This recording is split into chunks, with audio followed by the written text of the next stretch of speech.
পরিবর্তন করা যায় এমন পাওয়ার সাপ্লাই আমরা যারা টুকটাক ইলেকট্রনিক্সের কাজ করি আমাদের প্রয়োজন অনুভব হয়নি এমনটা বলা যায় না। আমাদের প্রায় প্রত্যেকেরই মনে হয় এমন একটি পাওয়ার সাপ্লাই আমাদের থাকুক যেটা দিয়ে আমরা বিভিন্ন সময় বিভিন্ন ভোল্টেজ আউটপুট নিতে পারি আমাদের প্রয়োজন অনুসারে। এর থেকেই রেগুলেটেড পাওয়ার সাপ্লাই তৈরির পরিকল্পনাটি মাথায় আসে। বাজারে এমনই একটা ডিসি রেগুলেটেড পাওয়ার সাপ্লাইয়ের দাম নেহাত কম নয়।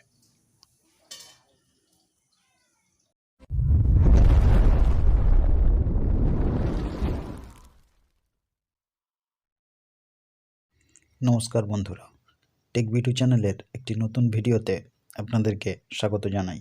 আশা করি আপনারা সুস্থ আছেন। তবে চলুন দেখে নেওয়া যাক এই রেগুলেটেড পাওয়ার সাপ্লাইটি তৈরি করতে কোন কোন জিনিস আমাদের লাগবে। প্রথমে আমাদের লাগবে এমন একটি 4 সুইচ বিশিষ্ট ইলেকট্রিক সুইচ বক্সের, এটা রেডিমেড বাজার থেকে কিনতে পাওয়া যায়।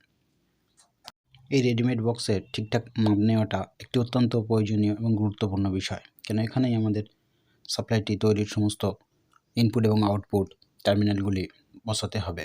তাই এখানে পরিমাপটা অত্যন্ত প্রয়োজনীয় একটি বিষয়। প্রথমে আমরা এই বক্সের পরিমাপ করে নেব ভালোভাবে।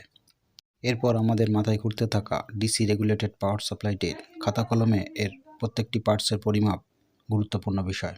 দেখে নেওয়া যাক এখানে এই পার্টসগুলির পরিমাপ কেমন কেমন এবং এগুলিকে কোথায় কীভাবে সাজিয়ে বসাতে হবে। এখানকার মাপযোগ আমাদের যতটা পরিষ্কার পরিচ্ছন্ন এবং সুন্দর হবে, আমাদের তৈরি হতে যাওয়া রেগুলেটেড পাওয়ার সাপ্লাইটি ঠিক ততটাই সুন্দর হবে। তাই এখানে ভুল করলে চলবে না একদমই। এরপর বলি এই ডিসি রেগুলেটেড পাওয়ার সাপ্লাই ব্যবহৃত ইন্ডিকেটারের কথা। এখানে আমি দুইটি ইন্ডিকেটার এলইডি ব্যবহার করেছি, একটি রেড এবং একটি গ্রিন। অনেকে ভাবে এলইডিকে একটি রেজিস্ট্যান্স দিয়ে জ্বালিয়ে দেওয়াটাই হলো ইন্ডিকেটর, কিন্তু না, এখানেই আমাদের বুদ্ধিমত্তা নির্ভর করে। এখানে এই ডিভাইসটিকে আমি 3টে গ্রুপে ভাগ করে নিয়েছি। এখানে রেড এলইডিটি ব্যবহার হয়েছে এসি ইন, অর্থাৎ ডিভাইসটিতে এসি 220 ভোল্ট প্রপার ইন হচ্ছে এটি নিশ্চিত করবে এই রেড ইন্ডিকেটরটি। এরপর যেহেতু এখানে একটি ভোল্ট মিটার লাগানো আছে, তাই এই ভোল্ট মিটারের ডিজিটগুলো ইন্ডিকেট করবে এখানে ডিসি আউটপুট ভোল্টেজ ঠিকঠাক তৈরি হচ্ছে কি না। এরপর আমি এখানে গ্রিন এলইডিটি ব্যবহার করেছি DC male jack, DC output female সকেটে ঠিকঠাক মতো কানেক্ট হচ্ছে কি না এটি নির্দিষ্ট করার জন্যে।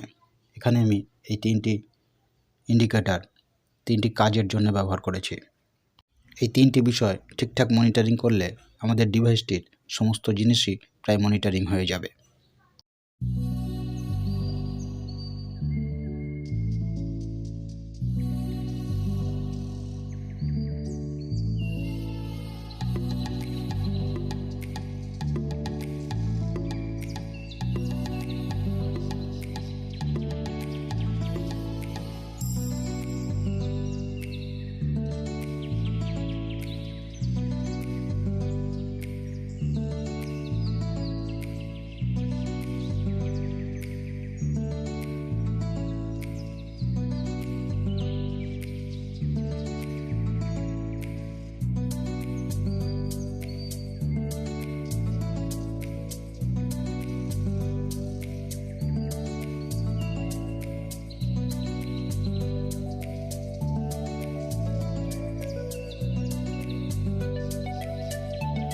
হলো পুরানো বাল্ব হোল্ডার থেকে নেওয়া দুটি কপার টার্মিনাল। এটিকে আমি যে কোনো ধরনের এলইডি টেস্টারের জন্য ব্যবহার করব।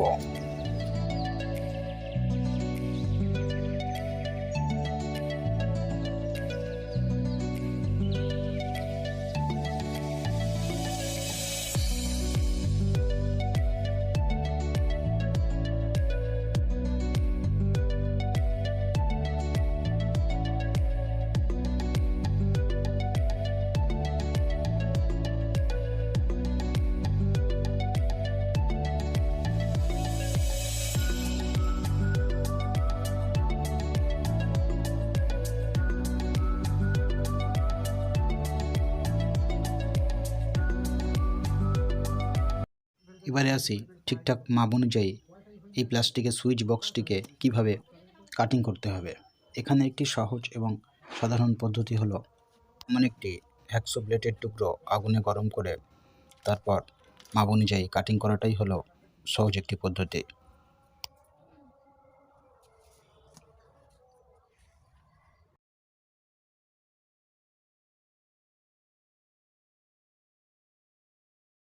কাটিং শেষে আমাদের সুইচ বক্সটি অনেকটা এমন দেখতে হলো।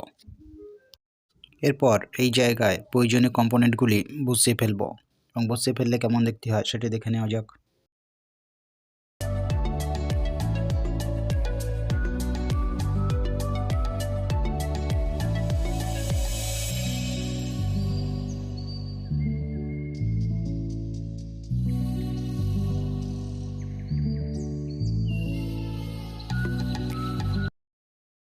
এখানে সুইচ বক্সটিতে ঠিকঠাক হাওয়া চলাচলের জন্য হট আয়রন দিয়ে এখানে নিজের পছন্দ মতো ছিদ্র করে নিয়েছি।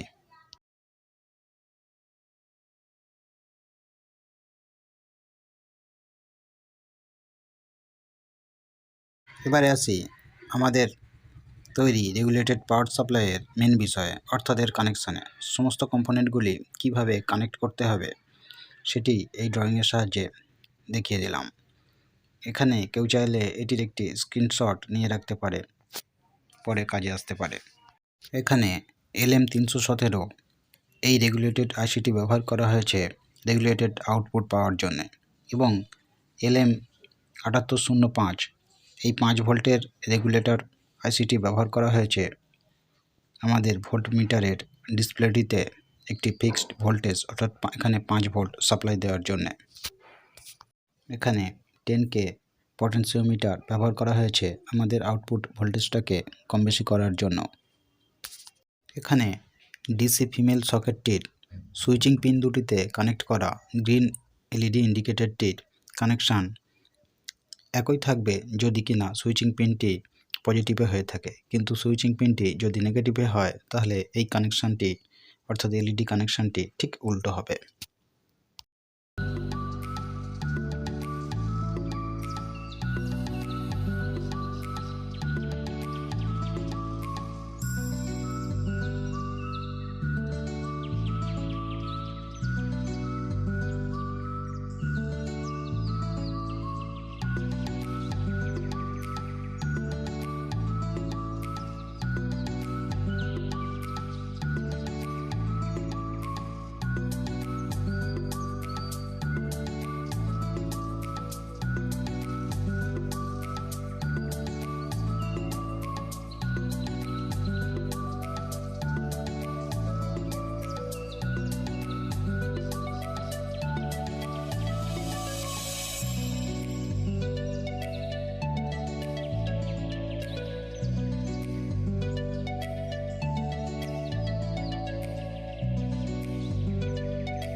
ড্রয়িং অনুযায়ী এখন আমাদের কানেকশানটি পুরোপুরি রেডি হয়ে গেছে।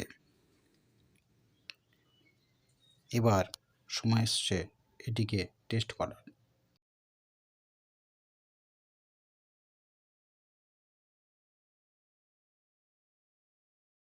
সমস্ত কিছু কমপ্লিট করার পর যেমন দেখালো আমাদের তৈরি রেগুলেটেড পাওয়ার সাপ্লাই ডিভাইসটি।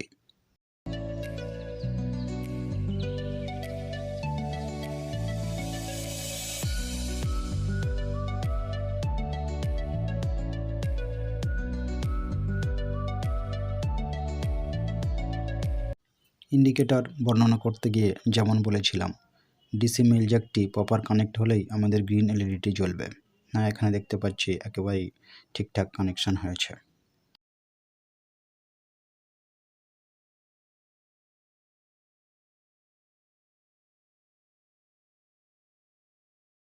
তবে ভিডিওটিকে এখানেই শেষ করছি। দেখা হবে আবারও নতুন কোনো ভিডিওতে। এই ধরনের তথ্যমূলক ভিডিও পেতে আমার চ্যানেলটিকে সাবস্ক্রাইব করতে ভুলবেন না। ভিডিওটি ভালো লেগে থাকলে লাইক করতে পারেন, বন্ধুদের সঙ্গে শেয়ার করতে পারেন। আর ভিডিওটি সম্বন্ধে কিছু জানার বা জানানোর হলে কমেন্ট করতে পারেন কমেন্ট বক্সে। আমি কমেন্টের উত্তর দিতে চেষ্টা করব। এতক্ষণ ধরে ভিডিওটি দেখার জন্য অসংখ্য ধন্যবাদ। ভালো থাকুন, সুস্থ থাকুন আর চারপাশের পরিবেশকে সুস্থ রাখার চেষ্টা করুন। নমস্কার।